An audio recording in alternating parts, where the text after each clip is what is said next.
بسم الله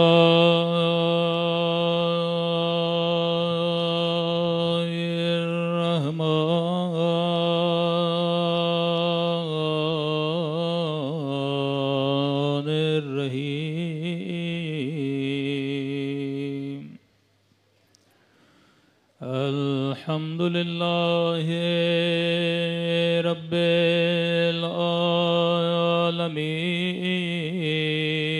العالمين الحمد لله كما هو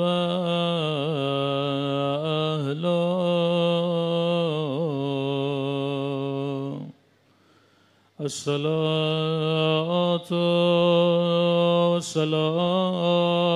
والسلام على سيد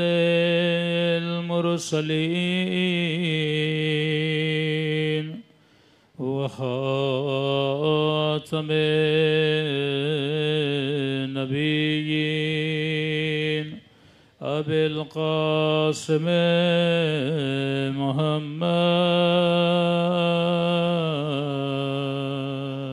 اللهم صل على محمد وعلى آله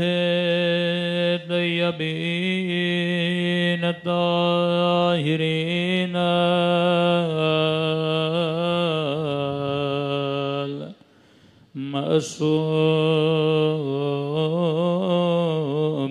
المعصومين سنبھل کے اپنے مولا کے ظہور کی دعا اللہم کل ولیک حجت ابن الحسن صلواتک علیہ وعلی آبائه في هذه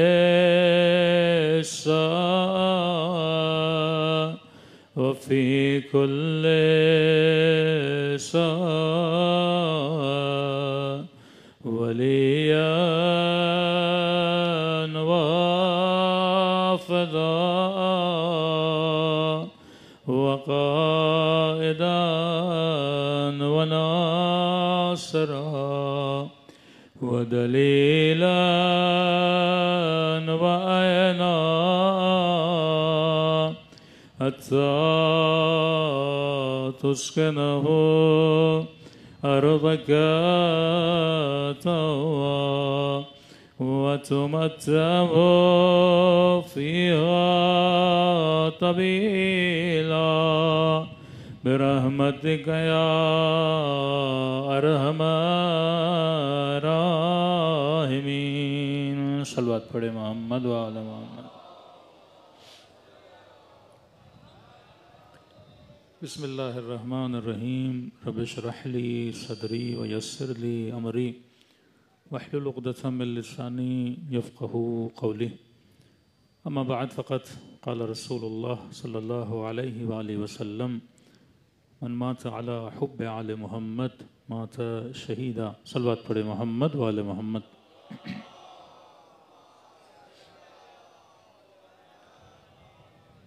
دعا ہے پروردگار عالم ہم سب کی عبادتوں کو اپنی بارگاہ میں قبول فرمائے اور جو مقصد زندگی عبادت لے کر اس فرش عزاء و مجلس ترحیم میں تشریف لائے خدا ان مقاصد میں بھی ہم سب کو کامیابیاں کامرانیاں نصیب فرما دے سب سے پہلے دعا ہے کہ پروردگار عالم ان جوان شہیدوں کے اہل خانہ کو صبر جمیل عطا فرمائے موت برحق ہے ہر کسی کو آنی ہے پر جوان کی موت سب سے مشکل موت ہوتی ہے بالاخص مولا کے نوح خان مدیح سرا علی کاظم کے والد کو خدا صبر جمیل عطا فرمائے کیونکہ ایک بیٹے کی مصیبت نہیں بلکہ دو بیٹے یقیناً کسی باپ کے لیے ایک بہت صبر کا مقام ہوتا ہے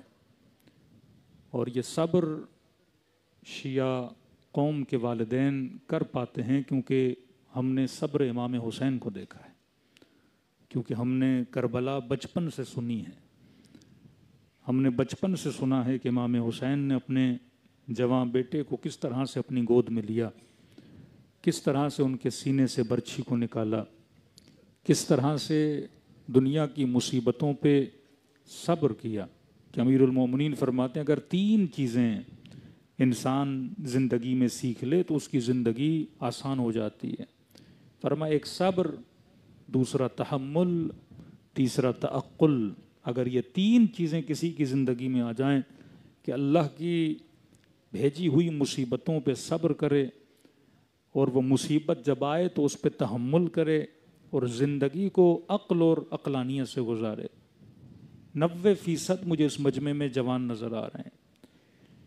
سب سے پہلے ہم نے اس چیز کو ایکسپیرینس کیا جب شہید قاسم کی شہادت واقع ہوئی.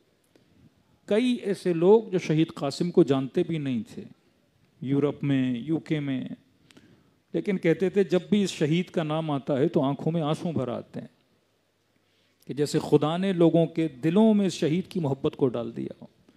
کہا نا کہ تو اگر تو زندگی اللہ کی مرضی کے مطابق گزارے تو خدا تمہاری محبت کو اپنے بندوں کے دلوں میں ڈال دیتا ہے. صدیاں گزر گئیں، آج تک امام حسین کی محبت کسی کے دل سے نہیں جا رہی. ہر سال محرم آتا ہے اور ایسا محسوس ہوتا ہے کہ جیسے کل امام حسین کی شہادت ہوئی ہے. کیونکہ اللہ کا وعدہ ہے کہ اس حرارت کو خدا کبھی بجھنے نہیں دے گا. کئی لوگ دنیا سے جاتے ہیں لیکن ایسی محبت آپ نے سوشل میڈیا پہ نہیں دیکھی ہوگی. بڑے بڑے شہداء کی مثالیں ہیں. شہید حسن کہ وہ جوان جو پروان چڑھے وہابی ملکوں میں، اس سال ہم سعودی عرب گئے، وہاں کے جوانوں کی آنکھوں میں ہم نے آنسو دیکھے. یہ محبت کون ہے جو خدا کسی کی ڈال رہا ہے؟ یہ دلیل ہے کہ اگر زندگی اللہ کی مرضی کے مطابق گزاری جائے، اگر زندگی خدا کے اصولوں کے مطابق گزاری جائے تو خدا پھر بندوں کے دلوں میں محبت کو ڈال دیتا ہے. آج شہید زین ترابی کی مجلس ہے اور بچوں کی، جوانوں کی مجلس ہے، اور میں نے کم دیکھا ہے کہ کسی مجلس ترحیم میں شہداء پارا چنار کا ذکر ہو، کسی مجلس ترحیم میں مظلوموں کے لیے آواز اٹھائی جائے. قبر کا ذکر ہوتا ہے، برزخ کا ذکر ہوتا ہے، لیکن یہ نسبت شہید زین ترابی کی شاید ایسی ہے کہ کیونکہ جب خود بھی زندہ تھے تو ایسی ایکٹیویٹیز میں زیادہ انوالو رہتے تھے. مظلوموں کے لیے آواز اٹھانا. پچھلے سال 10 دن محرم میں ہمارے ساتھ تھے. تو آج اگر دنیا سے گئے ہیں تو اسی جذبے کو آپ مجلس ابا عبداللہ یا مجلس ترحیم میں آپ سن رہے ہیں. دیکھیے سالوں سے بالاخص شیعہ ان کے مظالم کے خلاف تقریریں کر رہے ہیں. سوال ہے کہ تقریروں کا اثر کتنا ہے؟ امام خمینی میں اور دوسرے مولویوں میں ایک فرق تھا. دوسرے مولوی صرف بات کرتے تھے، خمینی صاحب نے عمل کیا. کہ اگر ہم بند کمروں میں بیٹھ کر، بند گلیوں میں بیٹھ کر لاکھ کہیں مرد آباد مرد آباد، کہ امریکہ پہ کوئی اثر پڑنے والا ہے؟ خمینی صاحب نے کہا جب تک نظم پیدا نہیں کرو گے، جب تک قوم نہیں بنو گے، تب تک امریکہ کی آنکھوں میں آنکھیں ڈال کے بات کرنے کی ضرورت نہیں آتی. مولانا نے عرض کیا کہ اتنی بہنوں کا اکلوتا بھائی، تو یہ اتنی بہنیں امریکہ سے ڈرتی کیوں ہیں؟ کیا مال نہیں؟ کیا دولت نہیں؟ کیونکہ وہ قوم نہیں ہے، کیونکہ وہ جرت نہیں ہے. ان کو پتا ہے کہ ہم 4 دن اسرائیل کے سامنے سروائیو نہیں کر سکتے. کتنے دن جنگ چلی، ادھر سے شیعوں کی جرت کو بھی دیکھا جا رہا تھا، ادھر سے دشمن کا اٹیک کو بھی دیکھا جا رہا تھا کہ بڑے سے بڑے آپ کے جرنل انہوں نے مار دیے. شہید قاسم جیسے بہادر شخص کو شہید کر دیا. شہید حسن جو ہر مسلم کی امید تھا اور آواز تھا. یہ جوانوں کے اندر شہادت کا جذبہ کون پیدا کرتا ہے؟ ایک قاسم پورا محاذ کھڑا کر دیتا ہے. 2012 سے یہ سمجھ گئے تھے اگر شام کا محاذ گر گیا تو ہم نے تیاری کرنی ہے یمن کے محاذ کے لیے. کہ ایسے جوان جن کے پاؤں میں جوتیاں ہیں، سوویت یونین کے زمانے کی کلیشن کوفے ہیں، لیکن 2 ملین کے ٹینک جب سعودی عرب میں اٹیک کیا تھا وہ اپنے قبضے میں لے لیتے ہیں. ہر قوم پہ وہ حاوی ہو پا رہے ہیں، لیکن آپ دیکھ رہے ہیں یمنیوں پہ حاوی نہیں ہو پا رہی.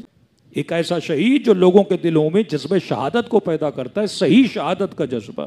مدرسہ امام میں جب طلباء کو جمع کیا قاسم نے تو ایک سوال کیا طالب علموں سے، کہا کہ کیا مزارات اہل بیت کو پہلے ڈھایا نہیں کیا؟ 8 شوال گزرا، کیا جنت البقیع جناب سیدہ امام حسن، امام زین العابدین، امام محمد باقر، امام جعفر صادق، کیا ان کی مزارات کو ڈھایا نہیں کیا؟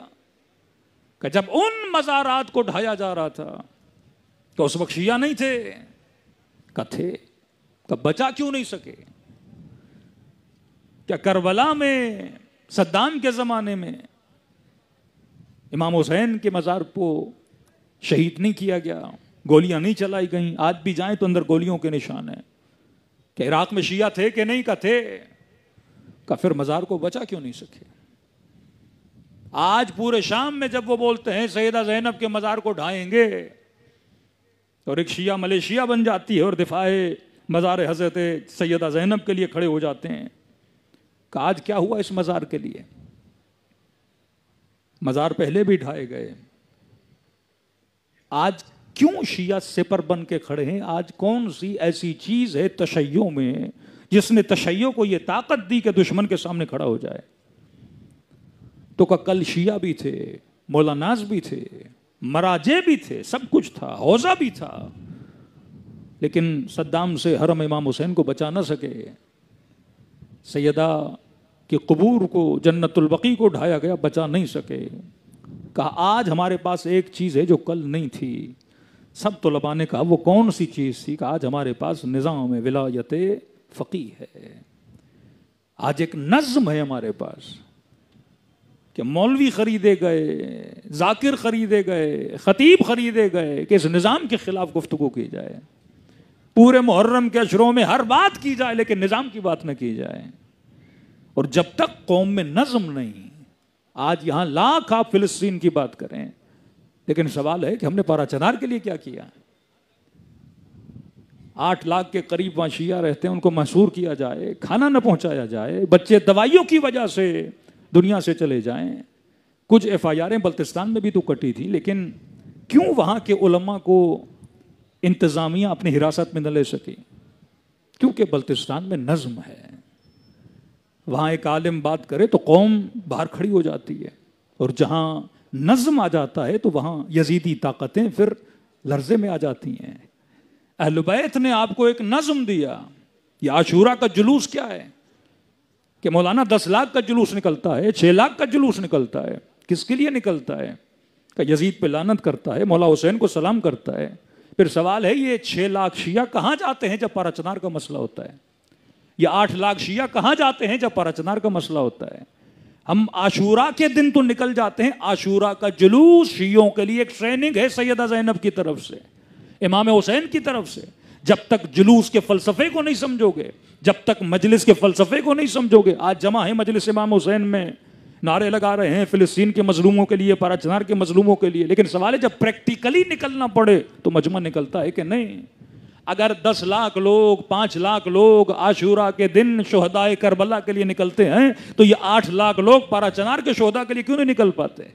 امام حسین نے پیغام دیا، اگر کوفے کے لوگ کربلا میں امام حسین کی مدد کے لیے نہیں آتے تو کہا یہ انجام دیکھو کہ سر فرزند رسول نو کے نیزہ پہ بلند کر دیا جاتا ہے۔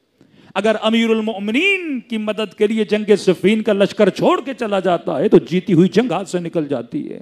اگر امام حسن کے لشکر والے اپنے امام کا ساتھ چھوڑ کے چلے جاتے ہیں تو حسن ابن علی کے پاؤں سے مسلح کو کھینچ لیا جاتا ہے اور پاؤں میں تیر لگائے جاتے ہیں۔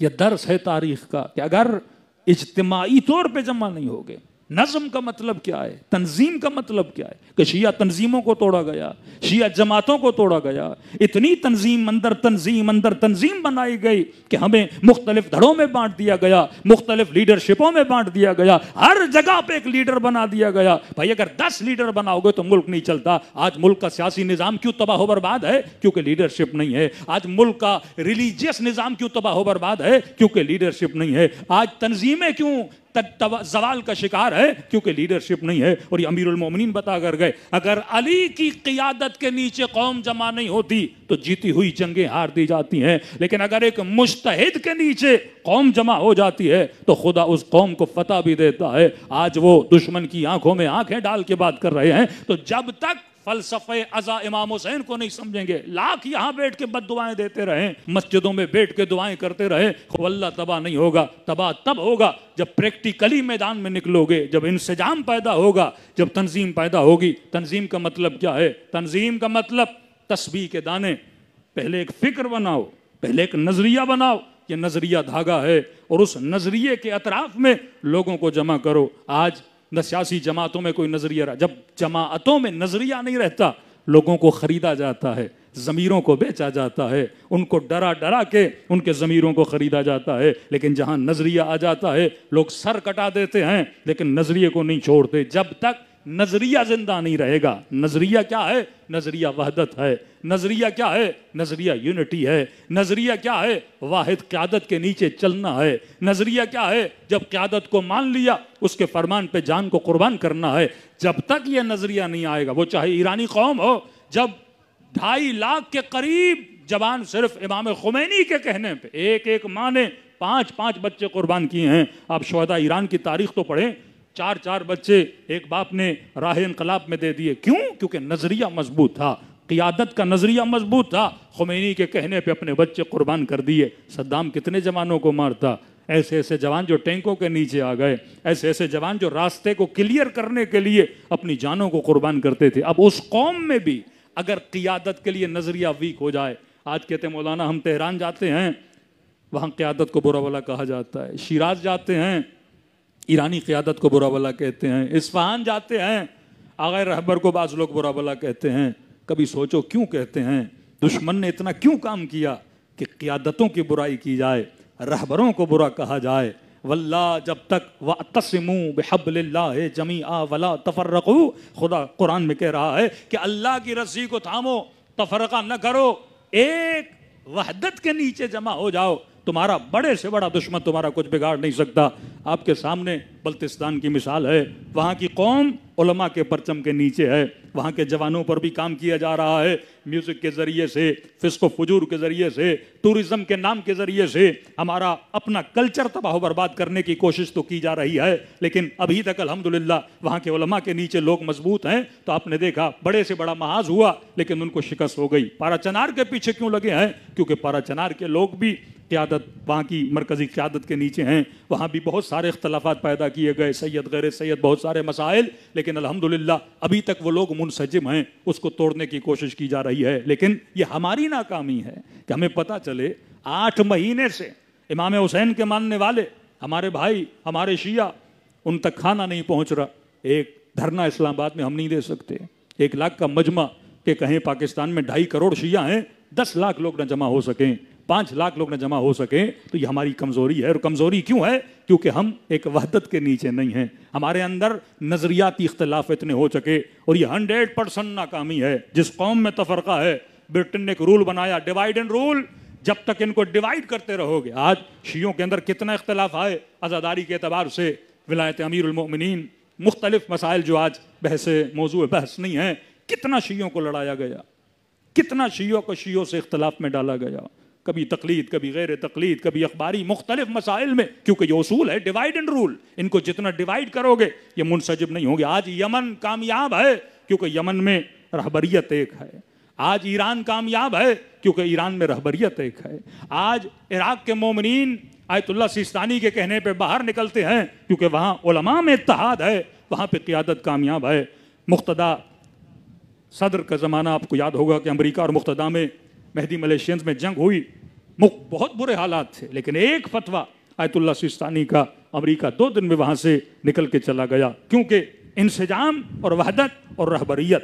اگر رہبر برے سے برا بھی ہو لیکن قوم اگر اس کے نیچے جمع ہو جائے, اس قوم کو کوئی شکست نہیں دے سکتا. دشمن اسی چیز سے ڈرتا ہے. اصلاً تصور تشیع کیا ہے, امامت کا تصور کیا ہے کہ ایک وقت میں ایک امام, ایک وقت میں ایک رہبر, ایک وقت میں ایک قائد, ایک وقت میں ایک لیڈر, اور قوم اس کے فرمان پہ جان کو قربان کرنا شروع کر دے. اگر قوم قیادتوں کے نیچے جمع نہیں ہوگی تو قیادت بھی کمزور ہو جاتی ہے. حوصلہ ملتا ہے قیادت کو جب قوم اس کے نیچے ہوتی ہے. امیر المومنین کو حوصلہ ملا جب جنگ صفین میں گئے، لیکن علی کے حوصلوں کو توڑنے کے لیے کیا کیا گیا؟ ان کے لوگوں کو توڑا گیا. مالک کے ساتھ بیٹھ کے مولا درد دل کرتے ہیں کہ مالک یہ لوگ علی کو چھوڑ کے کیوں جا رہے ہیں؟ کہ علی کے اندر تقویٰ نہیں، کہ علی کے اندر حکمت نہیں، کہ علی کے اندر صلاحیت نہیں. کہ مولا یہ دنیا پرستی ہے، یہ تفرقہ ڈال جا رہا ہے، یہ ان کا مال ہے جن کے ذریعے سے لوگوں کو خریدا جا رہا ہے. لیکن جو منسجم تھے امیر المومنین کی قیادت کے نیچے، مالک جیسے جان دے دی پر علی کو نہیں چھوڑا،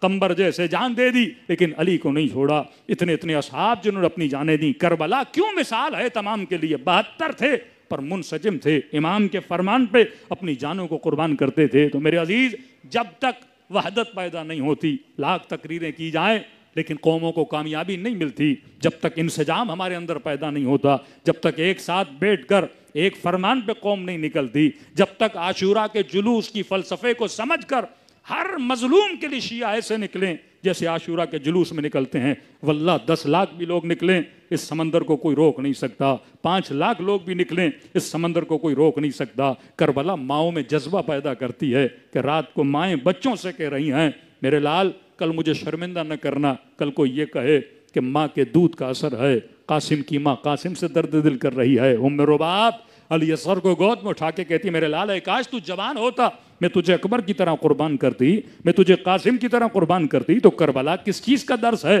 کربلا ماؤں کی بہادری، کربلا بیٹوں کی بہادری، کربلا اپنے امام اور اپنے لیڈر سے وفا کا نام، اپنے رہبر سے وفا کا نام. تو جن جن ملکوں میں قیادتیں کمزور ہیں ان ملکوں میں زوال پایا جاتا ہے. وہ قومیں کچھ کر نہیں پاتی. یہ مقام افسوس ہے کہ ہم پارا چنار والوں کے لیے کچھ نہ کر سکے. اتنے شیعہ لیکن ایک ٹرک نہیں پہنچا سکتے. اتنی بڑی فوج ہماری لیکن ان کی ٹرکوں کو جلایا جاتا ہے. جوانوں کو، ڈرائیوروں کو ٹرکوں سے اتار کے زندہ جلانا، کسی کو پانی میں ڈبو کے مارنا، ماؤں کی گودوں سے 9 مہینے کے بچوں کو اٹھا کے گولیاں مارنا. اگر اس ملک سے ہم ظلم کو ختم کر سکے تو پھر ہم فلسطین کے اندر بھی ظلم کو ختم کر سکتے ہیں. پہلے اپنے گھر کو ہم نے سدھارنا ہے، پہلے یہاں مظلوموں کے لیے آواز کو بلند کرنا ہے. اور یہ جذبہ ہونا چاہیے مظلوم کہیں بھی ہو. سب جانتے ہیں کہ ہم نے اپنی بڑی قیادتیں ان پہ قربان کر دیں صرف اس فلسفے کے لیے کونوا للظالم خصما وللمظلوم عونا، کہ ظالم کے لیے اپنے دل میں خصم پیدا کرو، دشمنی پیدا کرو، اور مظلوم کے لیے اپنے دل میں ہمدردی. کربلا کا فلسفہ یہی ہے. مرد آباد مرد آباد یزید مرد آباد کا مطلب کیا ہے؟ یزید آج ہمارے سامنے تو نہیں ہے لیکن نعرے کیوں لگاتے ہیں؟ تاکہ بچوں کے دلوں میں ظالم کی نفرت کو پیدا کیا جائے. کل کوئی بھی اس یزید کے کردار میں آئے تو فوراً اس کے وجود پہ لعنت جائے. جب ہم اہل بیت کا ذکر کرتے ہیں اور مظلومیت کا ذکر کرتے ہیں کہ کل کوئی بھی مظلوم ہمارے ذہن میں آ جائے اس مظلوم کی حمایت آئے. تو یہ کربلا ہے، یہ کربلا کی آئیڈیالوجی، امام حسین کی آئیڈیالوجی جنہوں نے تشیع کو ظالم کے مقابلے میں کھڑا کرنے کی ہمت دی ہے. چیلنج ہے پوری دنیا کو، کسی ملک کا لیڈر دکھائیے جو امریکہ کے سامنے کھڑا ہو سکے، جو اسرائیل کے سامنے کھڑا ہو سکے. یہ حیدری ہمت، یہ حیدری جرت، یہ علوی ہمت کہاں سے پیدا ہوتی ہے؟ یہ کربلا کے نظریے سے پیدا ہوتی ہے. تو جب تک یہ نظریے اپنی نسلوں میں نہیں آئیں گے، جب تک ماؤں کی ہمتیں ویسی نہیں بنیں گی، میرے عزیز اگر ایک ایک ہو کے نکلو گے تو کچھ بھی نہیں ہوگا. جب تک انسجام پیدا نہیں ہوتا، جب تک وحدت پیدا نہیں ہوتی. بارہا رہبر معظم اپنی تقریروں میں کہہ چکے کہ جب تک آپ لوگوں میں درونی اختلافات ختم نہیں ہوتے، ایک بار بیٹھ کر ایک واحد حل کی طرف نہیں آگے بڑھیں گے، تب تک یہ مسائل ہوتے رہیں گے. وہ چاہے کوئٹہ کے شہداء ہوں، ڈی آئی خان کے شہداء ہوں، پارا چنار کے شہداء ہوں. تو میرے عزیز، شہید تو زندہ رہتا ہے لیکن اس شہید کا خون قوموں کے اندر جذبے کو پیدا کرتا ہے. کون سا جذبہ؟ جذبہ راہ خدا میں چلنے کا جذبہ، مظلوموں کے لیے صدا بلند کرنے کا جذبہ. آج جن شہداء کا ذکر ہے یقیناً اللہ نے ان کو اہل بیت علیہ الصلوۃ والسلام کے جوار میں جگہ نصیب کی ہوگی. اور ہمیں بھی یہ دعا کرنی چاہیے کہ زندگی ایسے جوانوں کی طرح گزاریں، یا مدح اہل بیت میں، یا ذکر اہل بیت میں، یا مظلوم کے لیے صدا بلند کرنا. یقیناً ایک بیٹا اپنے باپ کے لیے فخر ہوتا ہے. شہید ترابی کی پوری زندگی مظلوموں کے لیے نکلی. مومنین جیلوں میں جاتے تھے، ان کی مدد کے لیے پوری زندگی صرف کی خدمت خلق کے لیے، اور خدا نے بیٹے کے نام کو بھی روشن کیا۔ آج ایک باپ کے لیے فخر ہوتا ہے کہ اس کے بیٹے کو اچھے لفظوں سے یاد کیا جائے۔ فرمایا زندگی ایسی گزارو کہ جب دنیا سے جاؤ لوگوں کی آنکھوں میں آنسو ہوں کہ ہم سے بچھڑ گیا۔ جسم نے تو ویسے ہی جانا ہے، فرمایا زندہ رہتا ہے تو انسان کا کردار زندہ رہتا ہے، انسان کی رفتار زندہ رہتی ہے۔ امیر المومنین بلخص جوانوں کے لیے فرماتے ہیں یہ جوانی کی قدر جانو، جوانی میں پڑھی گئی نماز ثواب دگنا، جوانی میں گناہ سے رکو گے تو ثواب دگنا۔ بڑھاپے میں تو بڑے بڑے لوگ متقی بن جاتے ہیں کیونکہ سب کو پتا ہے کہ ہم نے قبر میں جانا ہے۔ فرمایا یہ جوانی ہے، قدر جوانی جانو۔ عربی کا شعر ہے یا لیت الشباب متی یعود، اے جوانی کب واپس آؤ گی؟ کہ جوانی کبھی واپس نہیں آتی۔ جوانی میں انرجی ہوتی ہے، جوانی میں طاقت ہوتی ہے، جوانی میں جذبہ ہوتا ہے۔ اب سوال ہے میں اس جذبے کو کہاں استعمال کروں؟ امام خمینی اپنے خاطرات میں لکھتے ہیں کہ جب ان کی پیدائش کے فوراً بعد ان کے والد محترم آغا مصطفیٰ کو شہید کر دیا گیا، تو کہتے جب میں جوانی کی طرف جا رہا تھا تو اندر ایک انتقام تھا کہ جنہوں نے مارا ہے میں ان سے انتقام لوں گا، لیکن یہ سوچا کہ ان کے قاتل 1 ہوں گے، 2 ہوں گے، 4 ہوں گے، اگر ان چاروں کو مروا بھی دیا، انتقام لے بھی لیا، لیکن نظام تو ویسا کا ویسا کھڑا ہے۔ ایک مرتبہ ایک فیکٹری ہے جو یزیدی بناتی ہے، 10 یزیدی بنائے اور آپ نے مار دیے، فائدہ نہیں، کیونکہ فیکٹری بناتے جا رہی ہے۔ تو خمینی صاحب نے کہا کہ اگر یزیدی ختم کرنے ہیں تو اس فیکٹری کو ختم کرنا ہوگا، فیکٹری ختم تو یزیدی بننا ختم ہوگا۔ خمینی صاحب نے کہا کہ میں اپنے اس غصے کو اور انتقام کو اور اس انرجی کو استعمال کروں گا حصول علم کے لیے، اور کہتے ہیں وہ غصہ سارا میں نے سنبھالا اور اس انرجی کو پازیٹیو وے میں استعمال کیا، مجتہد بنے، اللہ پہ توکل کیا، ہمت کی اور پوری قوم کو کھڑا کیا۔ تو کہا اگر والد کا انتقام ان 4 قاتلوں سے لیتا یہ نظام 10 قاتل اور بناتا۔ تو انہوں نے کہا میں نے پورے نظام طاغوت کو ہی گرا دیا تاکہ نہ کوئی ظالم پیدا ہو نہ کسی مظلوم کو مارا جائے۔ یہ وہ فکر پرواز ہے کہ جڑ سے مشکل کو ڈھونڈو اور اس مشکل کو اکھاڑ پھینکو۔ ایمان کے 10 حصے ہوں، فرمایا صرف 1 حصے میں عبادت ہے، روزہ ہے، حج ہے، زکوٰۃ ہے، ذکر خدا ہے، خیر و خیرات ہے۔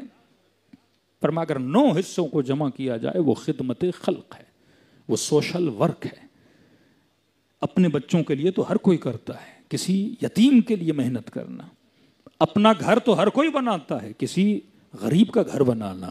فرمایا جتنا تمہارے دل میں غیر کا درد ہوگا وہ درد جو امیر المومنین کے پاس ہے۔ مولا حسن فرماتے ہیں شب 21 یا 20 گھر کے دروازے پہ دستک ہوتی ہے، جب دروازہ کھولتے ہیں تو دیکھتے ہیں ایک بیوہ خاتون ہے، ہاتھ میں 2 یتیم بچے ہیں۔ خاتون آپ یہاں کیوں آئی ہیں؟ عرض کی کہ مولا میرے 2 یتیم بچے ہیں، میں بیوہ ہوں، غربت اور فاقے کا زمانہ ہے، مولا گھر میں اونٹنی ہے، اس کا دودھ نکالتی ہوں، بیچتی ہوں، تھوڑا سا رکھتی ہوں، اس سے جو روٹیاں لیتی ہوں اپنے بچوں کو کھانا کھلاتی ہوں۔ تو مولا حسن نے کہا کہ یہاں پہ کس وجہ سے آئی ہیں؟ 2 بچوں کو آگے کیا، دن کے ہاتھوں میں دودھ کے پیالے تھے۔ کہ مولا جب آج دودھ نکالنے گئی تو میرے بچوں نے میرے پاؤں کو پکڑ لیا اور کہا ماں آج دودھ بیچنا نہیں۔ میں نے کہا بچوں پھر رات کو کیا کھاؤ گے اگر دودھ نہ بیچوں؟ کہا نہیں ماں، حکیم نے کہا کہ علی کو دودھ کی ضرورت ہے۔ یہ یتیموں کے دلوں میں امیر المومنین کی محبت، یتیم پروری، غریب پروری، لوگوں کی خدمت کرنا، یہ جذبہ کہاں سے پیدا ہوا؟ اہل بیت علیہ الصلوۃ والسلام۔ مدینے میں امام حسین کی نماز بھی بچی ہوئی تھی، سیدہ زینب کی چادر بھی بچی ہوئی تھی، لیکن کربلا کیوں آئے؟ خرجت لاصلاح امت جدی۔ آج سب سے زیادہ کوشش کی جا رہی ہے اس ممبر سے اصلاحی گفتگو ہو ہی نہ، اس ممبر سے جوان کو یہ نہ بتایا جائے کہ صحیح کیا ہے غلط کیا ہے، اس ممبر سے خواتین کو یہ نہ بتایا جائے صحیح کیا ہے غلط کیا ہے، اس ممبر سے شعور نہ دیا جائے کہ ظالم کے خلاف آواز کیسے اٹھائی جاتی ہے۔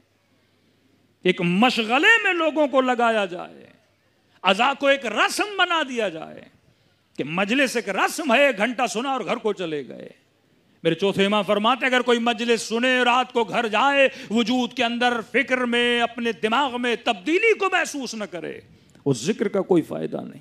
رسول کی حدیث ہے جب بھی کسی محفل میں جاؤ یہ سوچ کے جاؤ کہاں جا رہے ہو. جب بھی کسی محفل میں جاؤ یہ سوچ کے جاؤ اس محفل سے تجھے کیا ملا, اور اگر کچھ ملا تو یہ دعا کیا کرو کہ پروردگارہ مجھے عمل کرنے کی توفیق دے. کہاں گئے وہ نمازی جوان, کہاں گئے وہ تہجد گزار جوان, کہاں گئیں وہ خواتین جو اپنی عفتوں اور حجاب کا خیال کریں.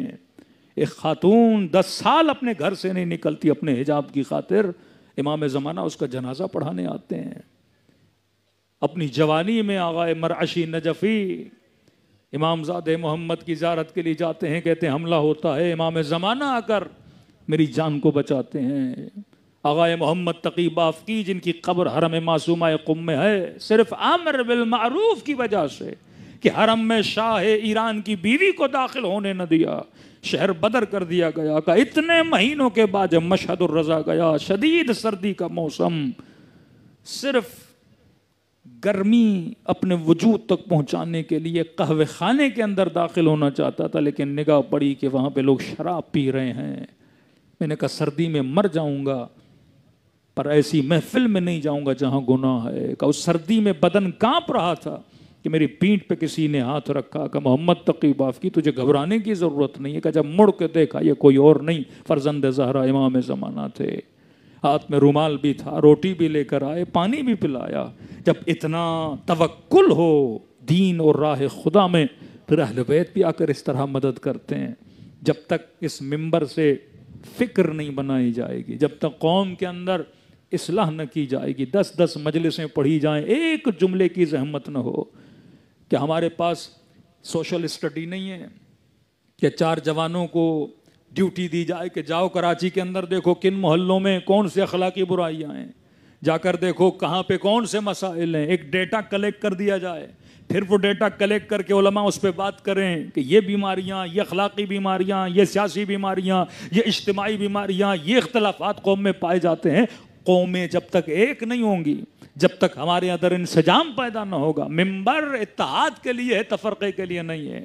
مجلس حسین اتحاد کے لیے, تفرقے کے لیے نہیں ہے. مجلس امام حسین بچوں کو, جوانوں کو, بوڑھوں کو, ہر رنگ اور نسل کے لوگوں کو جمع کرتی ہے. یہ معجزہ 40 امام حسین کیا ہے کہ امام زمانہ سارے مومنین کے قلوب کو 40 میں جمع کرتے ہیں. وہاں نہ رنگ, نہ نسل, نہ فرقہ, کس قوم سے ہو, کس نسل سے ہو, ایرانی ہو, عراقی ہو, بحرینی ہو, کویتی ہو, یمنی ہو, فلسطینی ہو, ہر قوم کا بندہ وہاں جمع ہو جاتا ہے. کون تمہیں جمع کر رہا ہے؟ اسم ابا عبداللہ, محبت امام حسین.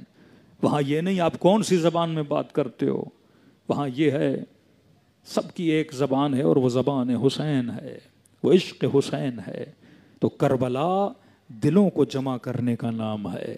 یہ ہمیں پیغام دیا جا رہا ہے امام زمانہ کی جانب سے کہ اگر کربلائی بنو گے, جس طرح 40 امام حسین میں 22 ملین لوگ جمع ہو جاتے ہیں. امام خمینی کہتے ہیں کہ اگر ایک ایک پیالی بھی یہ سارے مسلمان بھر کے اور اسرائیل پہ پھینکے تو سارا اسرائیل کیا ہو جائے, یہ ڈوب جائے. یہ ایک تانا ہے کہ اگر تم اس طرح جمع ہو جاؤ اسرائیل تمہارا کچھ بگاڑ نہیں سکتا. لیکن ساری قوم سوئی رہے تو ایک ظالم تم سب کو تباہ و برباد کر سکتا ہے. 100 سال برٹن نے پورے ہندوستان اور انڈیا پہ حکومت کی. کیوں؟ کیونکہ لوگوں میں ضعف تھا. جب تک قومیں نکلتی نہیں اپنی آزادی کے لیے, اپنی فکر کی بلندی کے لیے, اپنے حقوق اور رائٹس کے لیے, وہ قومیں ہمیشہ تباہ ہو برباد رہتی ہیں. تو میرے عزیز, فلسفہ ازا, فلسفہ مجلس اہل بیت علیہ الصلوۃ والسلام انسجام ہے. کربلا پیغام دیتی ہے قوم امام کے لیے نہ نکلے تو امام کا سر کاٹا جاتا ہے. قوم اپنے رہبروں کی حمایت میں نہ نکلے تو تمہارا ناموس نہیں, ناموس حسین کی چادر کو لوٹا جاتا ہے. قوم اگر مظلوموں کی حمایت میں نہ نکلے تو نبی کی نواسیوں کے چہروں پہ تماچے مارے جاتے ہیں. کربلا ایک درس ہے کہ دیکھو خدا ایک درس دے رہا ہے. جب تک اتحاد اور انسجام نہیں, تباہی ہی تباہی. آپ کے لیڈروں میں ہمت کیوں نہیں؟ اس ملک کی سیاسی قیادتوں میں اتنا خوف کیوں؟ کیونکہ اندر سے کھوکھلے ہیں. جنہوں نے پوری زندگی ڈر سے گزاری ہے, وہ کبھی امریکہ کے ساتھ آنکھیں نہیں ملا سکتے، جو مفادات کی زندگی گزارتے. کربلا عدم مفاد کا نام ہے، کربلا سیلفشنس کا نام نہیں، کربلا ایثار کا نام ہے، قربانی کا نام ہے، کہ اپنا وقت، اپنی زندگی راہ ولایت میں، راہ اہل بیت میں گزاری جائے. صلوات پڑھے محمد و آل محمد پر.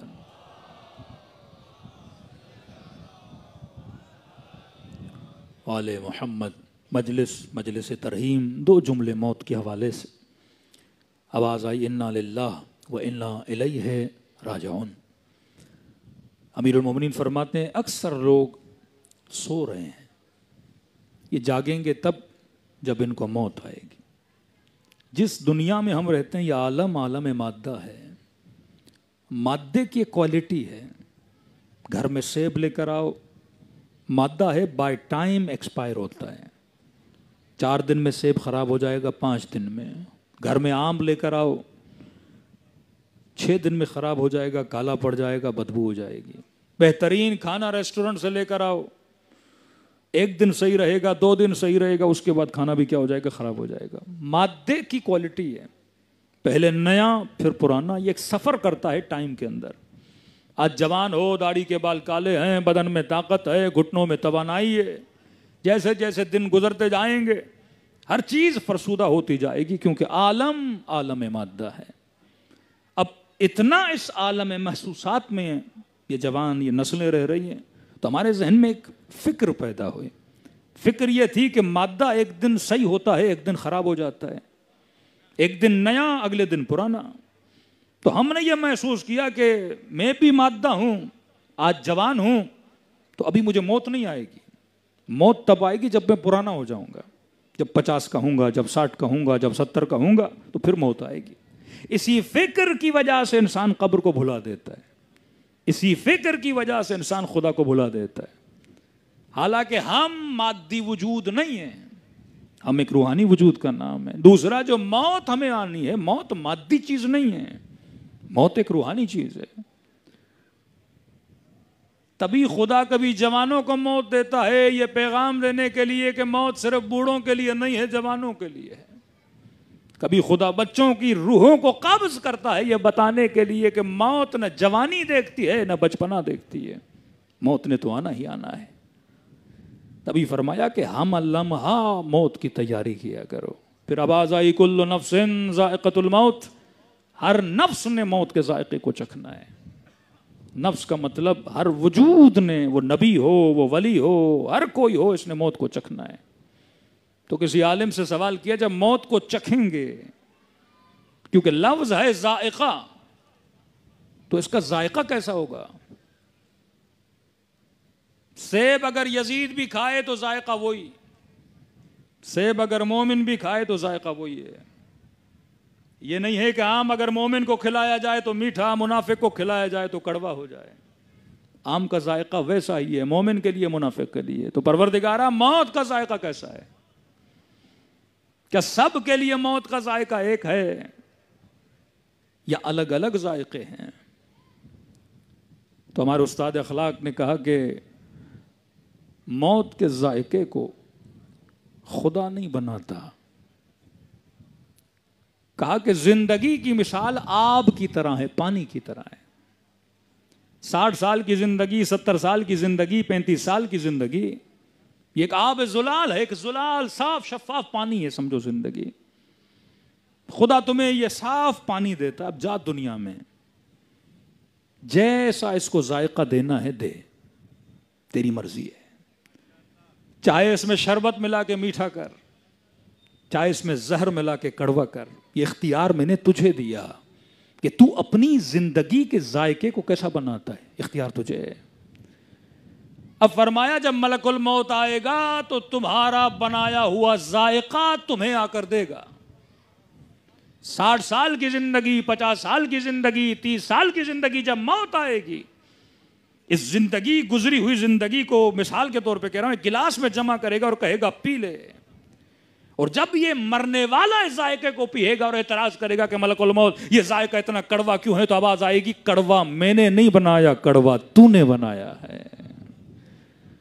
تجھے اختیار دیا تھا اپنی زندگی کو میٹھا بنا یا کڑوا بنا. تیری مرضی ہے علی کی اطاعت کر کے زندگی کو میٹھا بنا، تیری مرضی ہے شیطان کے پیچھے لگ کے اپنی زندگی کو کڑوا بنا۔ تبھی مولا فرماتے ہیں جوان اگر زندگی بہتر بنانی ہے تو فرمایا حکمت ہے امیر المومنین کو ہر جوان پڑھے۔ مولا فرماتے ہیں بری محفل سے بچنا، برا دوست تجھے برا بنا دیتا ہے، اچھا دوست تجھے اچھا بنا دیتا ہے۔ زبیر امیر المومنین یہ واحد امیر المومنین کے ایسے ساتھی ہیں کہ جو علی کو چہرے کو دیکھ کر عبادت کیا کرتے تھے، جنگ جمل میں امیر المومنین کے سامنے کھڑے ہو گئے۔ مولا فرماتا اگر بیٹے کی صحبت میں نہ جاتا کبھی علی کے مقابلے میں کھڑا نہ ہوتا ہے۔ آج یہ سوچا کرو کہ دوستی کس سے بناتے ہو، آج یہ سوچا کرو کس محفل میں جاتے ہو۔ ہمیں تو اساتید اخلاق کہتے ہیں کہ مولوی صاحب ایسی مجلس بھی نہ پڑھنے جانا جہاں پڑھنے سے تمہارے اوپر الزام لگا جائے، خود کو ایسی محفل سے بھی بچاؤ جہاں تمہارا نام بدنام ہو جائے، ایسی جگہ پہ جانے سے خود کو بچاؤ جہاں نام بدنام ہو جائے۔ رسول خدا رمضان کے آخری 10 دن میں اعتکاف کرتے تھے۔ رسول خدا کی ایک زوجہ نام شاید بی بی صفیہ، نہیں شادی ہوئی ان سے، ان کے والد یہودی تھے، کسی جنگ میں مر گئے، بہرحال بیٹی رسول سے شادی کی انہوں نے۔ کہتے ہیں اعتکاف میں بیٹھے تھے، زوجہ رسول آئیں رسول خدا کے لیے کھانا لے کر، نہیں شادی تھی، اکثر اصحاب کو نہیں پتا تھا کہ یہ زوجہ رسول ہیں۔ تو کہتے جب کھانا دے رہے تھے تو رسول نے اطراف میں دیکھا اور کھڑے ہو گئے اور اپنے اصحاب کو کہا کہ کچھ غلط مت سوچنا، یہ جو کھانا دینے آئی ہیں یہ کون ہیں؟ یہ میری بیوی ہیں، وہ رسول جو معصوم ہیں، لیکن امت کو بتا رہے ہیں کہ اپنے ذہنوں میں غلط خیال کو بھی پیدا نہ کرنا، مطلب ایسی محفل میں بھی نہ جایا کرو کہ تمہارے لیے کیا پیدا ہو، غلط خیال پیدا ہو۔ کونو لنا زینن ولا کونو لنا شینا، کہ جوان اے شیعہ جوان خود کو ایسی محفل، ایسی گلی، ایسی جگہ پہ بھی نہ لے جانا کہ دنیا تمہارے اوپر انگلیاں اٹھائے، یہ کہے جب علی والوں کا کردار اتنا صاف و شفاف ہے تو ان کا امیر المومنین کیسا ہوگا۔ آج فلسطین میں تشیع کے کردار کو دیکھ کر میں کمنٹس پڑھتا ہوں اہل سنت کے، کہتے ہیں یہ جرت اگر کسی میں پیدا ہو سکتی ہے تو وہ صرف حیدر کرار کے ماننے والوں میں ہو سکتی ہے۔ صلوات پڑھے محمد و آل محمد پر۔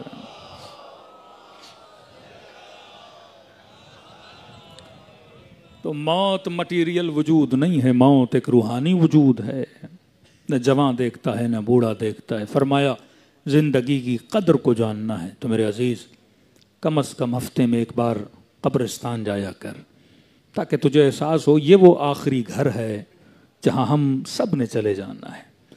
بدن کی صحت کا احساس کرنا ہو تو ہفتے میں ایک بار ہاسپٹل جایا کر، تاکہ تجھے احساس ہو کہ جو خدا نے صحت دی اس کی قدر جانا کر۔ اے جوان اگر مالی تنگی ہے تو کبھی کبھی غریب بستیوں میں جایا کر، تاکہ جو خدا نے دیا ہے اس نعمت کا احساس تیرے اندر پیدا ہو۔ دوسرا فرمایا ایسی زندگی گزار کہ ماں باپ بھی تجھ سے راضی، کہیں ایسا نہ ہو کہ ماں کا دل دکھاؤ۔ وہ جوان جنتی ہے، یقیناً جنتی ہے، جس کے مرنے کے بعد اس کی ماں اسے دعائیں دے، جس کے مرنے کے بعد اس کا والد اسے دعا دے۔ رسول جب ایک جوان کے سرانے پر آئے اور اسے کہا کلمہ پڑھ، حدیث کے جملے ہیں گویا اس کی زبان پہ قفل لگ گیا، مطلب پڑھانے والے محمد مصطفیٰ، لیکن جوان کی زبان سے کلمہ نہیں نکل رہا۔ رسول نے اس کمرے میں نگاہ دوڑائی، ایک خاتون پہ نگاہ پڑی جو دیوار کونے پہ کھڑی تھی، کہا خاتون تمہارا رشتہ کیا اس جوان سے؟ یا رسول اللہ میرا بیٹا ہے۔ کہا کہیں ایسا تو نہیں کہ بیٹے سے ناراض ہو؟ جی یا رسول اللہ زندگی میں بہت تنگ کیا تھا، دل آزردہ ہے اس سے۔ فرمایا جب تک ماں راضی نہ ہو یہ زبان سے کلمہ بھی ادا نہیں کر سکتا۔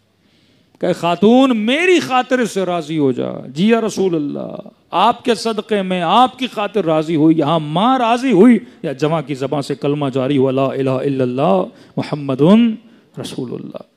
تو واللہ زندگی جیسی گزارو گے وہاں دکھائی جاتی ہے۔ کل ہی میں کسی کے خواب کا ذکر سن رہا تھا، کہتا ہے میں عالم برزخ میں کسی دوست کو دیکھا بہت بڑے سفرے اس کے لگے ہوئے ہیں، اتنے طعام اگر 100 سال بھی کھائے تو کم نہ ہو، اتنی لذیذ غذائیں اس کے سامنے عالم برزخ میں، عالی شان گھر، بہترین غذائیں. کہتا ہے میں اس شخص کو جانتا تھا، جب اس کے قریب گیا تو وہ کھانا بھی کھا رہا تھا لیکن زار و قطار گریا بھی کر رہا تھا. میں نے کہا جناب اللہ نے اتنی نعمتیں دی آپ کو عالم برزخ میں، اتنے کھانے کہ 100 سال 1000 سال بھی کھائے جائیں تو کم نہیں ہوں گے. آپ کھا بھی رہے ہو لیکن رو بھی رہے ہو.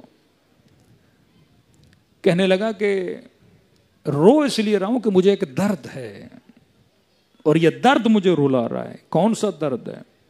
کیا نماز نہیں پڑھی کا زندگی میں پڑھی؟ کیا روزہ نہیں رکھا کا رکھا؟ کسی پہ ظلم کیا کا نہیں؟ حد امکان کوشش کی کسی پہ ظلم نہ کرو. کہ پھر رو کیوں رہے ہیں؟ کہا میں بہت مالدار تھا دنیا میں، اتنا پیسہ تھا، لیکن میں نے غلطی کی. میں نے پیسے کو جمع کیا، اکاؤنٹس بڑے، عالی شان گھر لیے. جب تک زندہ تھا اس پیسے کو امت پہ خرچ نہیں کیا، کسی یتیم کی مدد نہیں کی، کسی غریب کی مدد نہیں کی، کسی اصلاحی تبلیغی پروگرام میں نے انویسٹ نہیں کیا کہ اپنی آخرت بھی بناؤں. کہ صرف پیسہ جمع کیا. اب جب مر گیا، نیک تو تھا، پیسہ خرچ نہیں کیا میں نے. کہتا جب مر گیا تو یہ سفرے میرے سامنے لگائے گئے اور ملائکوں نے کہا جتنا تو نے جمع کیا تھا اس سے خدا نے تمہارے لیے سارے کھانے بنائے ہیں. اب جب تک یہ سارے کھانے تو کھا نہیں لیتا خدا تجھے جنت میں نہیں بھیجے گا. کہ ایک درد سے مر رہا ہوں، نہ کھانے ختم ہوں گے، جنت کا دروازہ دیکھ رہا ہوں لیکن میں جنت میں داخل نہیں ہوں گا. تبھی امیر المومنین فرماتے ہیں جو کچھ کرنا ہے دنیا میں کر، یہ دنیا ہے جو تمہاری آخرت بناتی ہے. علی ابن ابی طالب سے کسی نے کہا مولا اگر آپ سے دنیا کا 1 گھنٹہ لیا جائے اور آخرت کے 10 گھنٹے دیے جائیں تو آپ کیا کریں گے؟ امیر المومنین فرماتے ہیں میں دنیا کا 1 گھنٹہ دینے کے لیے تیار نہیں. کہا مولا کیوں؟ کہ یہ دنیا کا 1 گھنٹہ ہے جو آخرت کے 1000 گھنٹوں کو بناتا ہے. یہ دنیا کے لمحے ہیں جو آخرت کے لمحوں کو کریٹ کرتے ہیں. ابھی جو مجلس امام حسین میں بیٹھے ہیں یہ آپ کے لمحے بن رہے ہیں. یہ ہر لمحہ آخرت میں کچھ نہ کچھ بنا رہا ہے، ہر لمحہ عالم برزخ میں کچھ نہ کچھ بنا رہا ہے، ہر لمحہ آپ کے لیے جنت بنا رہا ہے. اب یہی لمحہ اگر برائی میں گزرے تو برائی، یہی لمحہ اگر اچھائی میں گزرے تو اچھائی. تو فرمایا جتنا جلدی ہو سکے خود کو حلال کی طرف لے جا، جتنا جلدی ہو سکے خود کو حرام کام سے نکال دے، اور جب جانتے ہو کہ حلال میں تمہاری نجات ہے تو حلال کی طرف آگے بڑھ. پروردگارا بحق محمد و آل محمد ہماری زندگیوں کو ایسا بنا جیسا ابا عبداللہ الحسین دیکھنا چاہتے ہیں. تبھی فرمایا ہمیشہ ایک دعا کرو کہ خدایا ہمیں عاقبت بخیری نصیب فرما. کئی لوگوں کی پوری زندگی اللہ اللہ کرتے گزرتی ہے، پر زندگی کے آخری لمحے شیطانی بن جاتے ہیں، اور وہ شیطانی تب بنتے ہیں جب دنیا کی محبت دل کے اندر بے تحاشا آ جائے. تبھی فرمایا اہل بیت کے چاہنے والو خدا کا شکر ادا کرو کہ خدا نے تجھے 2 آنسوؤں کی گراں قدر چیزیں عطا کی ہیں. ایک آنسو توبہ کا، دوسرا آنسو غم ابا عبداللہ الحسین کا آنسو. آیت اللہ قراتی فرماتے ہیں توبہ کا آنسو سارے مسلمانوں کے پاس، لیکن شیعوں کے پاس ایک ایکسٹرا آنسو ہے، وہ ہے غم امام حسین کا آنسو. تو کسی نے ان سے کہا کہ توبہ کے آنسو کا کام کیا ہے؟ کہ توبہ کا آنسو گناہوں کو مٹاتا ہے. پھر امام حسین کے غم کا آنسو کا یہ بھی گناہوں کو مٹاتا ہے. کہ پھر فرق کیا ہوا؟ ان کے پاس بھی توبہ کا آنسو ہے، روئیں گے گناہ مٹ جائیں گے. ہم بھی دعائے کمیل میں جا کے روئیں گے گناہ مٹ جائیں گے. تو جب گناہ مٹ جائیں گے تو امام حسین کے آنسو کا پھر کمال کیا ہوا؟ کہ ایک کمال ہے. مثال دی کہ کبھی کبھی کپڑے نجس ہو جاتے ہیں، ان کو پاک کرنے کے لیے پانی کی ضرورت ہے، پانی سے دھو گے کپڑا پاک ہو جاتا ہے.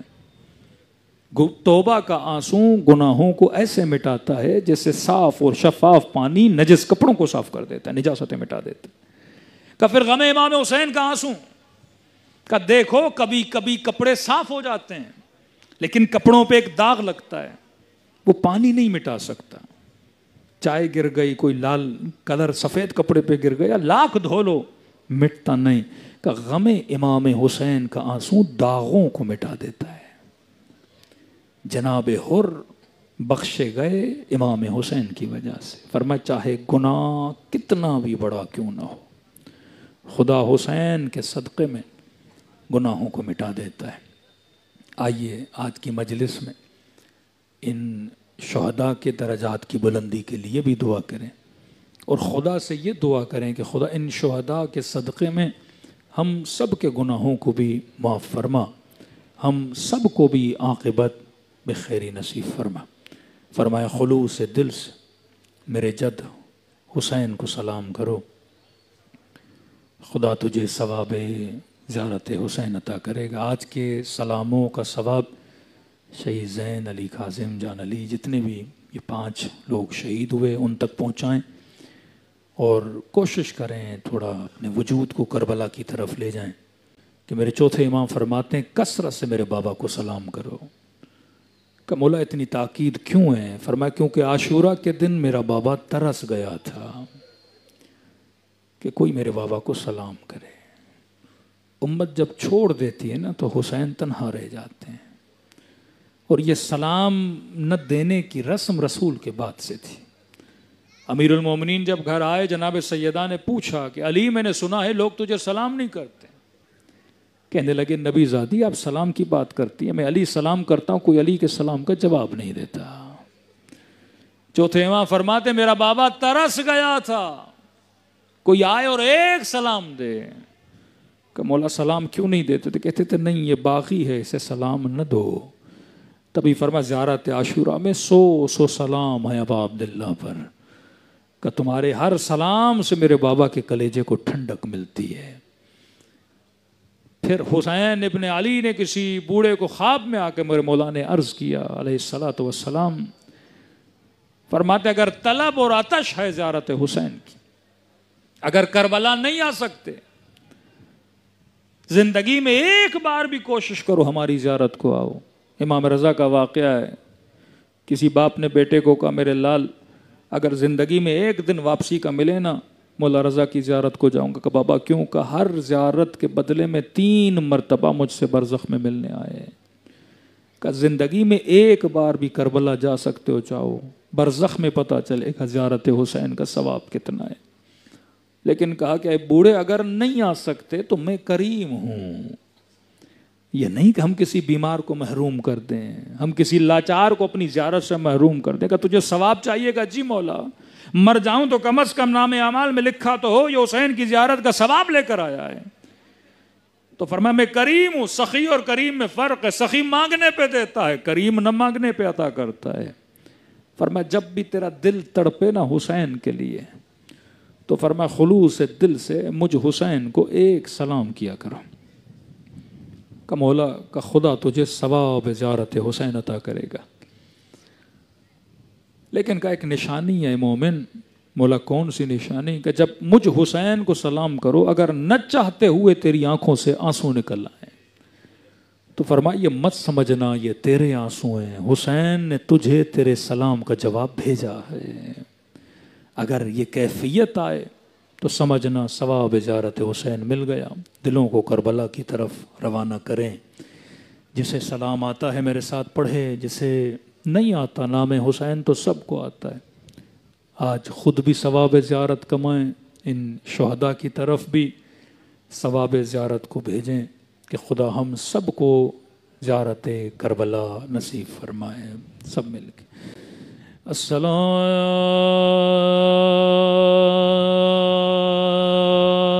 علی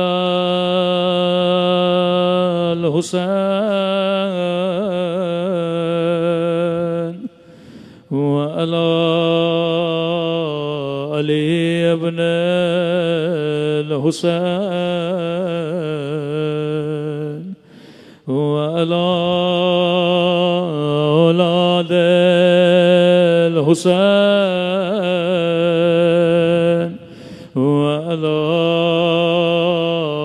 اصحاب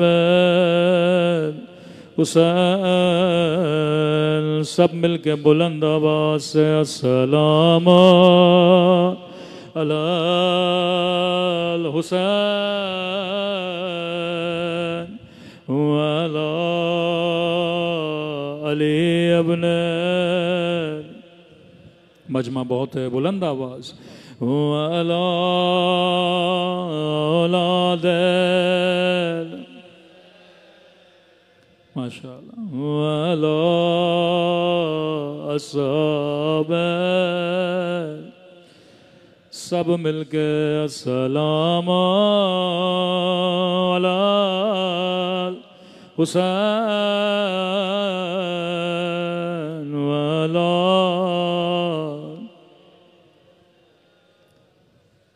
حسین کی صدا بلند وعلی اولاد حسین وعلی اصحاب سب مل کے السلام علی حسین وعلی ماشاءاللہ سب مل کے وعلی اولاد الحسین وعلى اصحاب میرا سلام ہو سکینہ کی یتیمی پہ، میرا سلام ہو زینب کی لٹی ہوئی چادر پہ، میرا سلام ہو رباب کی اجڑی ہوئی گودی پہ، میرا سلام ہو علی اکبر کے چھلنی سینے پہ، میں ہمیشہ دعا کرتا ہوں اللہ بچپن میں کسی کو یتیم نہ بنائے، یقیناً ان جوان شہیدوں میں کچھ کے بچے بھی تھے، اللہ کسی چھوٹی بچی کو بابا کا جنازہ نہ دکھائے، بلکہ یہ کہوں اللہ بچیوں کو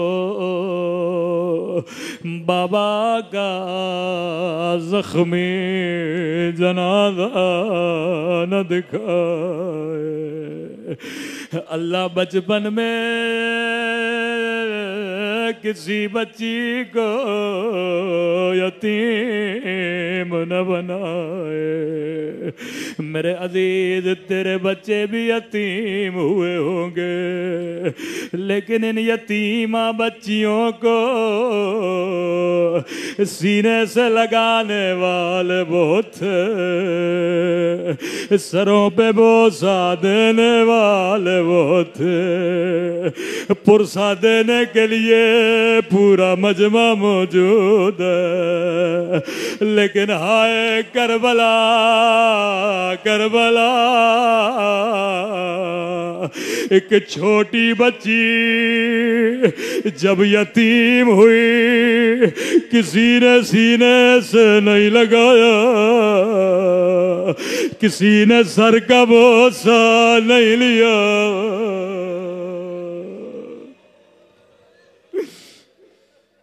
اسی اسٹیج پہ شہید زین کی چھوٹی بچی کو دیکھا،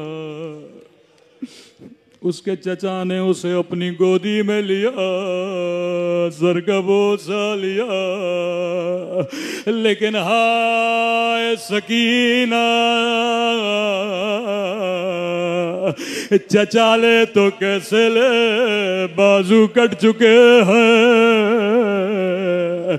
بھائی لے تو سینے سے کیسے لگائے، اکبر کے سینے میں برچھی ہے،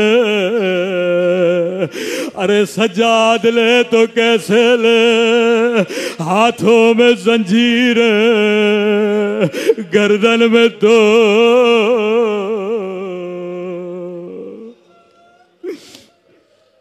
آج سکینہ کی قسمت، اللہ ایسے کسی بچی کو یتیم نہ بنائے۔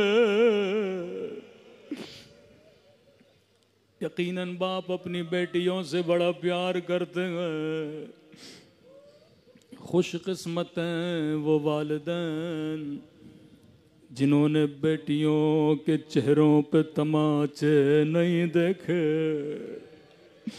خوش قسمت ہے وہ باپ جس نے بیٹے کے سینے میں برچھی نہیں دیکھی،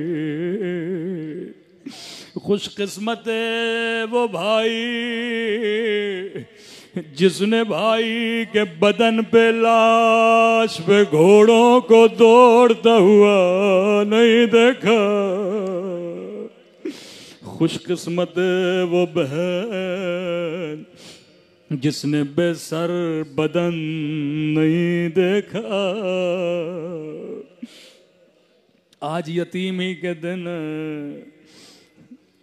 باپ بیٹیوں سے بڑا پیار کرتے ہیں، بالاخص جن کی چھوٹی بچی ہو۔ روایت کے جملے ہیں، مولا حسین جب بھی نماز پڑھتے تھے مسجد میں پڑھتے تھے، لیکن مستحبات کو گھر میں ادا کرتے تھے۔ نماز ختم ہوئی فوراً گھر کی طرف روانہ۔ ایک دن کسی صحابی نے روکا، مولا ہم ساری مستحب نمازیں مسجد میں پڑھتے ہیں لیکن آپ نہیں پڑھتے، گھر چلے جاتے ہیں۔ فرمایا میں پڑھتا ہوں لیکن گھر میں پڑھتا ہوں، مولا مسجد میں کیوں نہیں پڑھتے؟ فرمایا اللہ نے مجھے بچی عطا کی ہے، میری 4 سالہ سکینہ،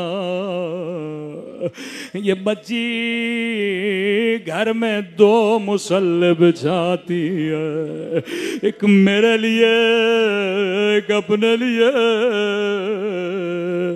میں اپنی بچی کے ساتھ نماز پڑھتا ہوں۔ مدینے سے کربلا سکینہ 2 مصلی بچھاتی رہی، ایک اپنے لیے ایک اپنے بابا کے لیے۔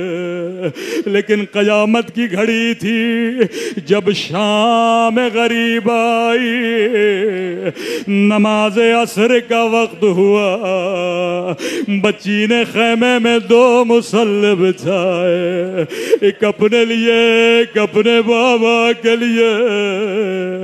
ننھے ننھے ہاتھوں کو اٹھایا، میرے اللہ میرا اکبر گیا واپس نہیں آیا، میرا چچا گیا واپس نہیں آیا، اے خدا سکینہ کو بابا کی زیارت کرا لے۔ لیکن بچی کو کون سمجھاتا، سکینہ اب بابا واپس نہیں آئیں گے۔ اچانک بچی کو کسی کے چلنے کی آواز آئی۔ بچیوں کو نہیں پتا ہوتا، جب بھی گھر میں کوئی آواز ہو دوڑی دوڑی جاتی ہیں، میرا بابا آیا، بار بار پوچھتی ہیں بابا کب آئے گا، دوڑی دوڑی خیمے سے باہر گئے، شاید میرا بابا آیا۔ لیکن سنو گے بچی نے کیا دیکھا؟ اللہ یہ منظر کسی بچی کو نہ دکھائے۔ دیکھتی ہے شمر ہے ہاتھ میں تازیانہ،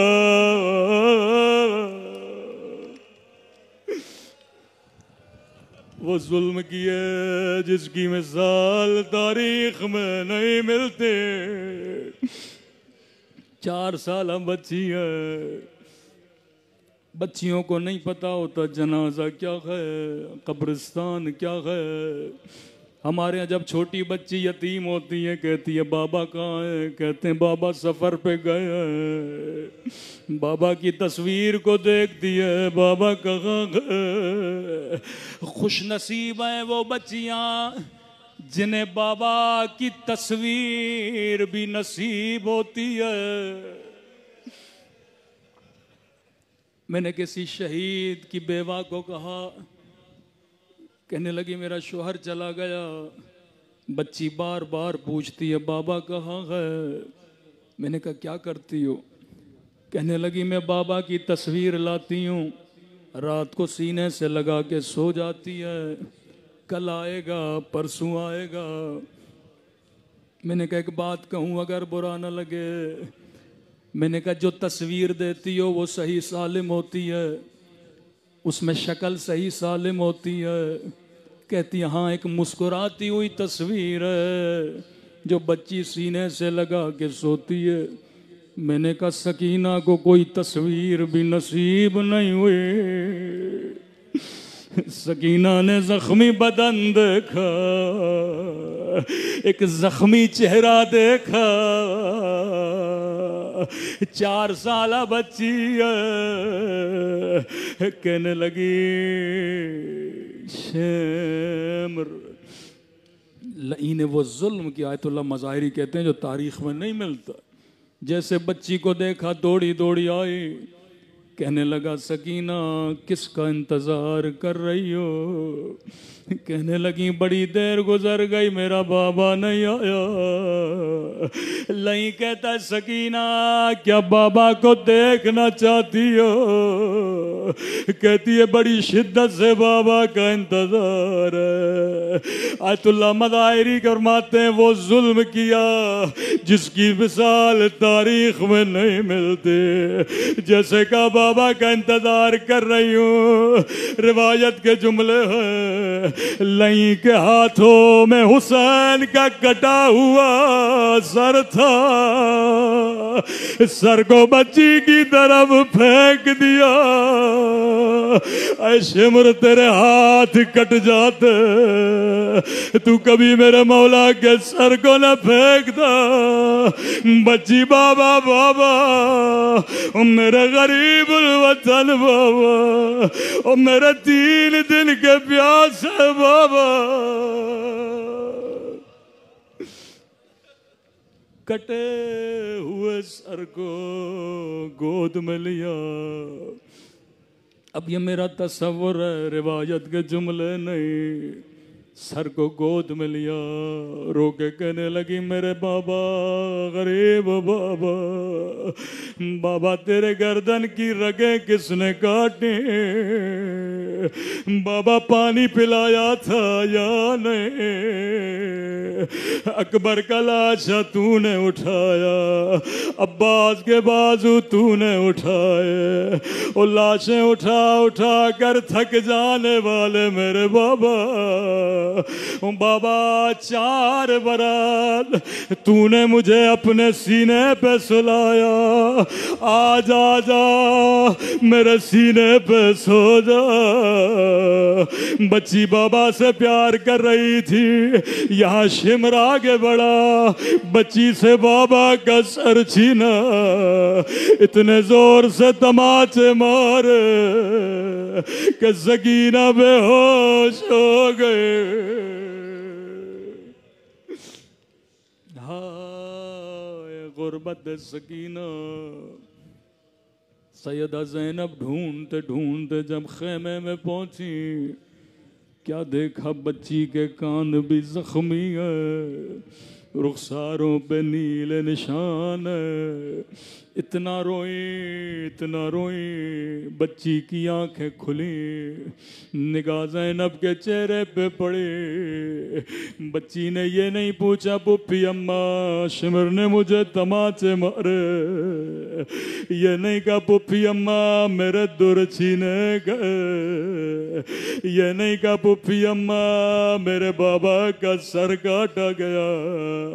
روایت کے جملے جیسے نگاہ زینب پہ پڑی، پہلا سوال کیا پھپھی اماں آپ کی چادر کہاں ہے؟ زینب نے کہا سکینہ جو شمر تیرے در لے گیا او میری چادر بھی لے گیا۔ اللہ لعنت اللہ علی القوم الظالمین۔ پروردگار بحق محمد و آل محمد، بحق یتیمان اہل بیت، ان شہداء کے درجات کو بلند فرما، انہیں شہدائے کربلا کے ساتھ محشور فرما۔ پروردگارہ ان کے برزخ کے سفر کو آسان فرما، ان کو جوار معصومین میں جگہ نصیب فرما۔ جتنے مومنین اس مجلس میں موجود ہیں ان سب کے صغیرہ کبیرہ گناہ معاف فرما، مومنین کے جان مال ناموس اور عزت کی حفاظت فرما، بالاخص پارا چنار کے مومنین کی مشکلات کو حل فرما، فلسطین کے مظلوم مسلمانوں کی مدد فرما، اسرائیل کو نیست و نابود فرما، مومنین میں اتحاد اور اتفاق اور اخوت و الفت عطا فرما۔ پروردگارہ ہمارے مولا اور آقا امام زمانہ کا ظہور فرما، ہم سب کو مولا کے آوان اور انصار میں شریک فرما۔ جتنے حاضرین ہیں ان کے گھروں پر اپنی رحمتوں کو برکتوں کو نازل فرما، ہر طرح کی مصیبت اور پریشانیوں سے محفوظ فرما۔